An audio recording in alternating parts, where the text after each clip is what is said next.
sides in this election? Well, you might think so if you listen to McCain supporter Arnold Conrad, the former pastor of Grace Evangelical Free Church in Davenport, Iowa. Listen to part of his prayer at a McCain rally on Saturday.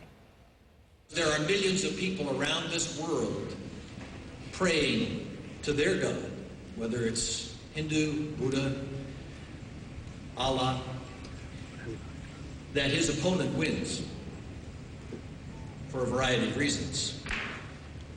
And Lord, I pray that you would guard your own reputation, because they're going to think that their God is bigger than you if that happens. The McCain campaign responded saying, quote, "While we understand the important role that faith plays in informing the votes of Iowans, questions about the religious background of the candidates only serve to distract from the real questions in this race about Barack Obama's judgment, policies, and readiness to lead as commander-in-chief." Back with me now to talk about this, Gloria Borger, Kevin Madden, and Roland Martin. Kevin, you know, we've heard John McCain say that these kind of comments are out of bounds. They keep happening, though.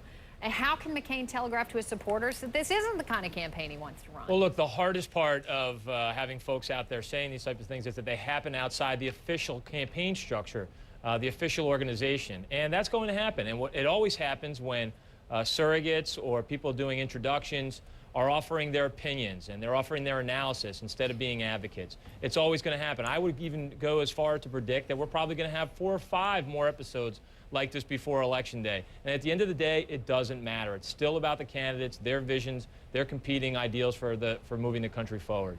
What? No, what offends me is that a Christian pastor would stand up and have the audacity to make that kind of statement about a fellow Christian. But one thing that Christians take seriously about is salvation. And when a person professes with their mouth that Jesus Christ is Lord and Savior, you don't question that. And that pastor is wrong to do that, and he knows it. He's absolutely wrong. And the candidate disowned it. The campaign said that. I know, no one's disagreeing with you here, No, Roland, but I'm not dealing with the candidate. I'm talking about from Christian to Christian. Okay. He knows that's offensive. Let's keep it to politics, though, because that's the really only thing I know about.